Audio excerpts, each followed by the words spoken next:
तो hi guys, what's up and welcome back to Gravity Circle. Welcome on Gravity Circle. मुझे बोलना चाहिए बहुत सारे ऐसे स्टूडेंट्स हैं जो अब अपनी एग्जाम्स आज देकर आ चुके होंगे, क्लास 12th वाले, और अब उनका अगला टारगेट होगा CUET, that is common university entrance test. बहुत सारे बच्चों को अभी इसकी एक्सपेक्टेड डेट के बारे में नहीं पता, लेकिन फॉर्म्स वगैरह भर चुके होंगे।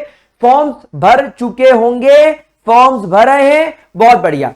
एक्सपेक्टेड डेट जुलाई है, जुलाई मंथ में एग्जाम होगी। अभी आज मई खत्म हो रहा है और कल से स्टार्ट हो जाएगा, यानी नेक्स्ट टू नेक्स्ट डे से स्टार्ट हो जाएगा जून। एक महीने का टाइम है और एक महीने में 30 दिन में आप लोग CUET फोड़ सकते हो, अगर आपने ये वीडियो पूरा देखा तो। Let's get started guys. तो सबसे पहले मैं आप लोगों को यह बताना चाहूंगा कि हमारा जो CUET का पैटर्न है गाइस, CUET का पैटर्न क्या है, आओ जरा इसके बारे में बात कर लें। देखिए, इसके पहले CUCET होता था, कोई बात नहीं है, अब थोड़ा चेंज हो गया है। क्योंकि क्या होता है, आपके जैसे बच्चे, जब मैं बच्चा था, हम सब लोगों को यही प्रॉब्लम होती थी कि यार हम कौन सी यूनिवर्सिटी जाएं, हम कहां पर एडमिशन लें, हम BHU जाएं, हम DU जाएं, हम कौन से बेस्ट कॉलेज में जाएं ताकि हमारा एक अच्छा ग्रेजुएशन हो जाए, हमारा कोर्स अच्छे तरीके से हो जाए, हम अच्छे तरीके से हमारा अंडर ग्रेजुएट कर ले और एक अच्छी जॉब पकड़ ले, एक अच्छा कैरियर ऑप्शन, हमारे पास में अच्छा करियर ऑप्शन होना चाहिए।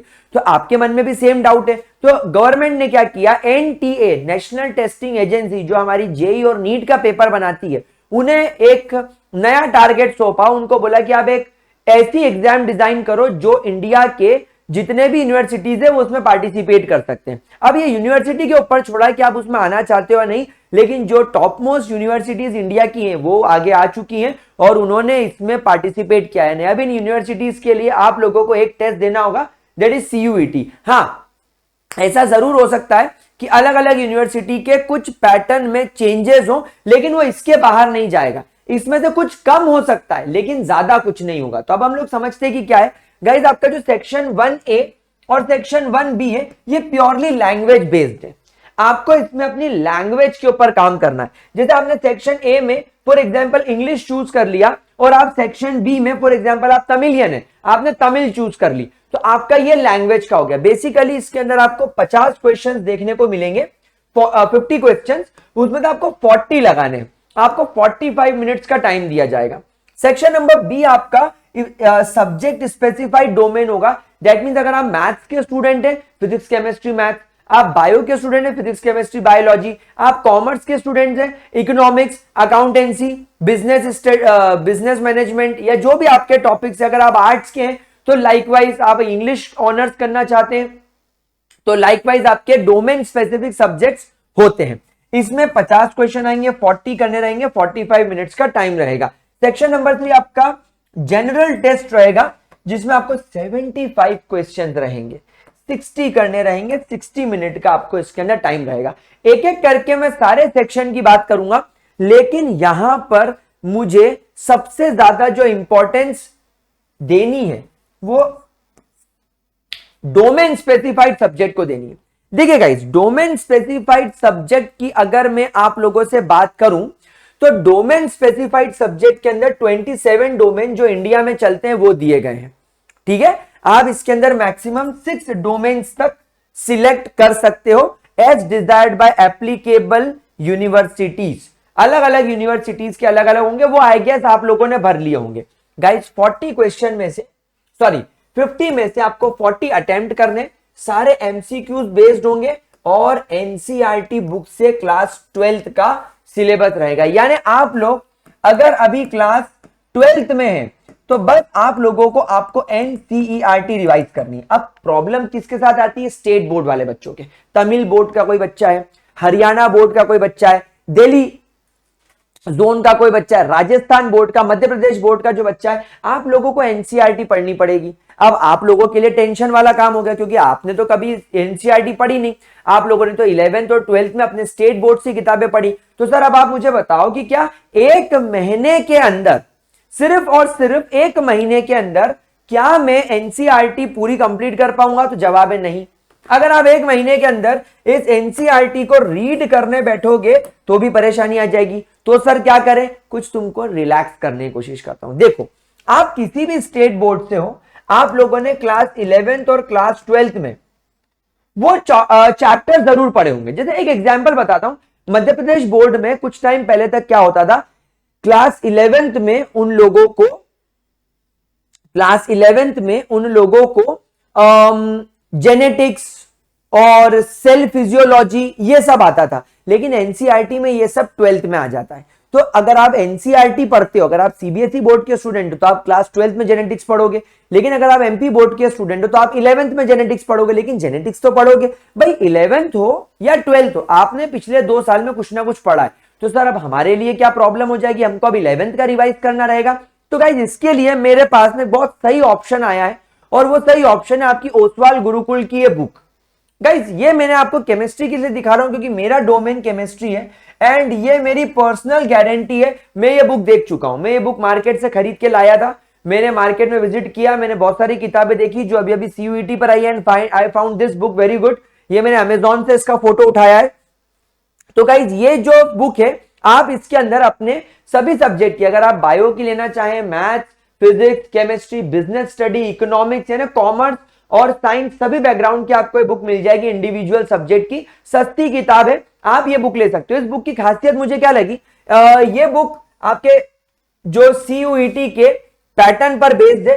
6 अप्रैल को जो इनका नोटिफिकेशन आया था एनटीए का, इन्होंने उसको पूरी तरीके से फॉलो किया है। इस बुक के अंदर आप लोगों को सारे के सारे एमसीक्यूज मिलेंगे। ये एमसीक्यूज आपके एनसीईआरटी के ऊपर बेस्ड है, और इसके अंदर आप लोगों को पीवाईक्यूज भी देखने को मिलेंगे। सर पीवाईक्यूज कैसे, ये तो फर्स्ट टाइम हो रही है। नहीं नहीं नहीं नहीं, सीयूसीटी तो पहले होती थी।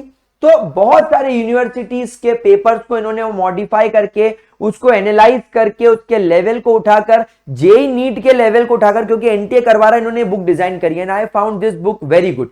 मैं अपने पास में जितने भी स्टूडेंट है उन सबको मैं रेकमेंड कर रहा हूं। तो अगर आपको आपका सेक्शन बी सुधारना है, अगर आपको आपका सब्जेक्ट स्पेसिफाइड डोमेन उठाना है, तो guys must recommended Oswal Gurukul की आप किताब खरीद लो। लिंक मैं डिस्क्रिप्शन बॉक्स में दे दूंगा, या आप लोग अमेजॉन पर जाकर, फ्लिपकार्ट पर जाकर आप ओसवाल गुरुकुल लिखकर सीयूईटी की इनकी जो क्वेश्चन बैंक वाली बुक है अपने अपने डोमेन की आप खरीद लेना। वो आप देख लेना, वो मैं कुछ नहीं बोल रहा, आप अपने हिसाब से जहां से खरीदनी हो वहां से खरीद लेना। This is the very good book. अब हम बात करते हैं कि सर चलो आपने सब्जेक्ट स्पेसिफाइड डोमेन बता दिया, अब मुझे आप बताओ कि हम जनरल टेस्ट का क्या करें।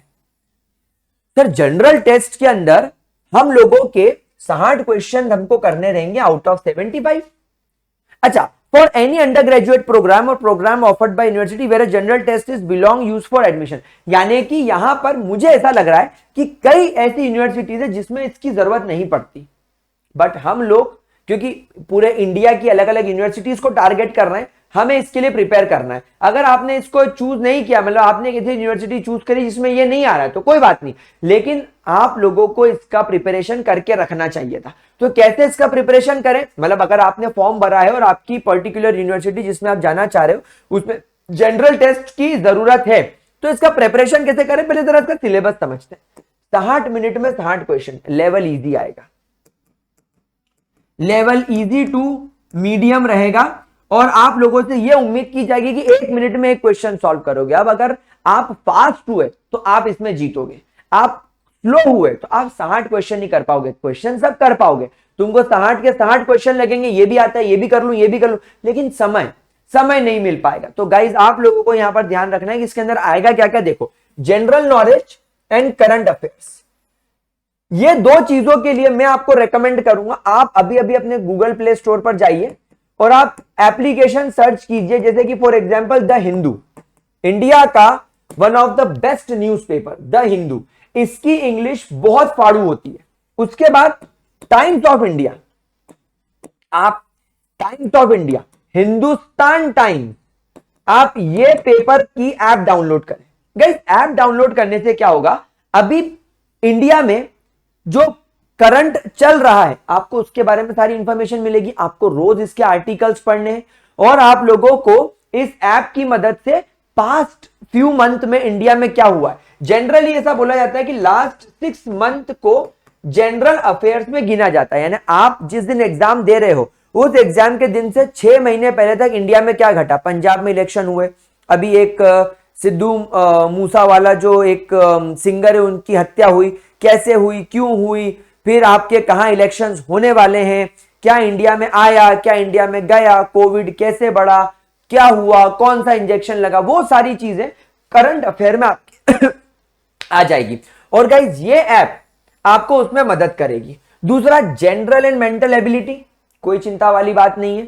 न्यूमेरिकल एबिलिटी, क्वांटिटेटिव रीजनिंग, ये सब जैसे कि आपका mathematic concept, arithmetic progression, algebra, geometry, mensuration, stat, ये सब 8th लेवल के होंगे। लॉजिकल एंड एनालिटिकल रीजनिंग, कोई दिक्कत वाली बात नहीं है। आप एक काम करो, 8th और 7th की मैथ्स की बुक अरेंज कर लो एनसीईआरटी, और उससे मेंसुरेशंस, ज्योमेट्री, है ना, अलजेब्रा, अरिथमेटिक प्रोग्रेशन, ये देख लो, आपके मैक्सिमम क्वेश्चंस बन जाएंगे। अच्छा, न्यूमेरिकल एबिलिटी, क्वांटिटेटिव रीजनिंग, ये सब कैसे क्वेश्चन आएंगे देखो मैं आपको बताऊं। जैसे मेरे को बोल जाएगा Mrityunjay is a boy whose wife's mother in law name is Sadhana, so how Sadhana related to Mrityunjay, इस तरह के क्वेश्चन आएंगे। तो कोई खास बात नहीं है, ये बहुत लल्लू क्वेश्चंस होंगे, आप इसे बना लेंगे। तो जनरल टेस्ट की ज्यादा चिंता नहीं करनी है, आप पूरा टारगेट रखो कि 60 में से 45 क्वेश्चन तो आप बना कर आओ।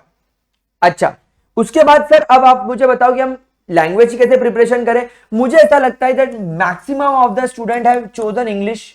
इंग्लिश तो यूज करते ही हो आप लोग, तो मैंने आप लोगों को अभी बोला ना कि आप लोग ये ऐप डाउनलोड कर लो, हिंदुस्तान टाइम्स या टाइम्स ऑफ इंडिया या द हिंदू। ये क्यों बोला? क्योंकि बेटा इंग्लिश के अंदर तुम लोगों को reading comprehension, factual, literature, narration, vocabulary, aptitude, यही पूछा जाएगा। तो तुम जब हिंदू पढ़ोगे, जब तुम द हिंदुस्तान टाइम्स पढ़ोगे, जब तुम लोग टाइम्स ऑफ इंडिया जैसे न्यूज़पेपर्स पढ़ोगे, जब आप इनका ऐप पढ़ोगे, इनकी अलग ही लैंग्वेज होती है, इनकी अलग ही वोकैबुलरी होती है। जब आप इसका एक आर्टिकल पढ़ोगे तो आर्टिकल पढ़ने तुम्हारा रीडिंग कॉम्प्रिहेंशन डेवलप होगा, क्योंकि ये कोई अच्छी मनोरंजन वाली हमारी स्टोरीज नहीं है, तो हमको फैक्ट्स के बारे में पता चलेगा। फिर हमको इसके अंदर कुछ अच्छी स्टोरीज मिलेंगी, तो हमको लिटरेचर के बारे में पता चलेगा। हमें नरेशंस बहुत कुछ, आप इंग्लिश सीख जाओगे तो सब आ जाएगा। वोकैब्स आपकी स्ट्रांग होगी, आपको नए नए वर्ड सीखने को मिलेंगे, है ना। जैसे कि बिजनेस एक्यूमेन, तो एक्यूमेन मतलब क्या होता है, इस तरीके के आपको अलग अलग वर्ड्स यहां पर सीखने को मिलेंगे। 45 मिनट्स का होगा। अच्छा, उसके अलावा जैसे आप फॉर एग्जाम्पल आप तमिलियन है, अगर मान लीजिए आप तेलुगु हैं, अगर आप मान लीजिए आप मराठी हैं, है ना, अगर मान लीजिए आपने और भी कोई सी XYZ एक आपने लैंग्वेज चूज करी है, तो गाइज आप लोगों को सबको पता है कि आपके लोकल लैंग्वेज में भी ये एप्स आती है। न्यूज़पेपर की एप्स आपके लोकल लैंग्वेज में भी होगी, वो आपको डाउनलोड करनी है। तो गाइज आपको कोई मटेरियल खरीदने की जरूरत ही नहीं है। आपके 3 सेक्शन में से 2 सेक्शन का काम तो आपकी ऐप से हो जाएगा, that is free of cost. तो आपको इस तरीके से अपनी स्टडीज को डिफाइन करना है, और अगर आप लोगों ने ये पैटर्न फॉलो कर लिया तो गाइज आई गारंटी कि आपका ये एग्जाम बड़े आराम से, बड़े इत्मीनान से, बहुत अच्छे तरीके से क्लियर हो जाएगा। आप देखो यहां पर आपकी जो 13 लैंग्वेजेस है, इसमें तमिल, तेलुगु, मलयालम, कन्नड़, मराठी, गुजराती, ये सब लैंग्वेज में, उर्दू, इंग्लिश, हिंदी, पंजाबी, आसामीज, बंगाली, उड़िया, ये सब में आपकी अवेलेबल है। कोई चिंता वाली बात नहीं है। सेक्शन 2 के बारे में as per NCERT syllabus class 12 का हम लोग इसके लिए ओसवाल की बुक खरीदेंगे। हम लोगों के पास में जो ऐप रहेगी, हमारे पास में जो न्यूज़पेपर की ऐप रहेगी, ऐप जो हम लोगों के पास में न्यूज़पेपर वाली रहेगी, हम उससे स्टडी करेंगे। एंड अगर आप चाहें तो कोई इंग्लिश स्टोरी रीडिंग आप ये गूगल पर भी कर सकते हो। आप गूगल पर लिखो बेस्ट स्टोरी इन इंग्लिश, बहुत सारे खुल जाएंगे। कोई भी बुक्स, कोई भी स्टोरी पढ़ते रहा करो। वॉशरूम में बैठे हो, 10 मिनट बैठ जाओ, वॉशरूम बैठे बैठे एक स्टोरी पढ़ लो, अच्छी वाली पढ़ना। तो स्टोरी पढ़ ली, तुम्हारी लैंग्वेज हो गया।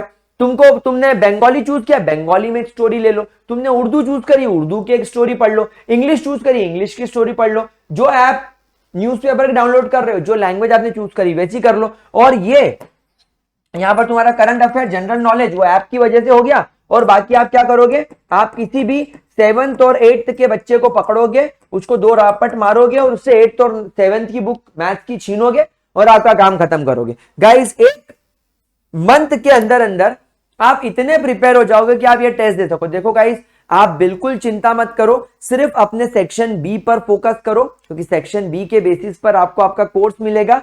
सेक्शन ए आपकी लैंग्वेज टेस्ट करेगा और सेक्शन सी जो रहेगा, जो आपका सेक्शन नंबर 3 रहेगा, वो आपको मजे दिलवाएगा। एक अलग ही फील आएगा टेस्ट देने में। आप जब बाहर निकलोगे तो आपको ऐसा लगेगा कि अरे यार मेरी वाट लग गई, नहीं, आपको बहुत मजा आएगा, आपको एकदम बढ़िया फील होगा। तो आप इस टेस्ट को एज अ बोझ मत लो, ये टेस्ट बोझ नहीं है, ये टेस्ट आपको मजे दिलवाने के लिए। This test is to give you मजा, और जब आपको मजा आएगा तभी आपका काम चकाचक चलेगा। ठीक है गाइस, तो आई होप आपको ये CU CET वाला पॉइंट समझ में आएगा। अच्छा, नेगेटिव मार्किंग रहेगी, नेगेटिव मार्किंग मत करना। इस वीडियो को अपने सारे दोस्तों के साथ शेयर कर दो। इस वीडियो को देखने के बाद आप इस वीडियो पर लाइक जरूर करना और कमेंट में बताना कि क्या आप लोगों को मुझसे CUET में अंडर ग्रेजुएट प्रोग्राम के लिए और कोई टिप्स चाहिए, और कोई हेल्प चाहिए, क्या आप मुझे और कोई बुक्स बतानी है आप लोगों को, या आप मुझसे और कुछ जानना चाहते हो, कुछ गाइडेंस चाहते हो, तो आप मुझे जरूर बताएं in the comment section. Video को देखते ही लाइक मारना है, चैनल को सब्सक्राइब करके रख देना है, एंड जितने ज्यादा शेयर हो सके उतना शेयर करना। Thank you so much for watching, bye bye, take care and all the best मेरे प्यारे बच्चे, all the really very best.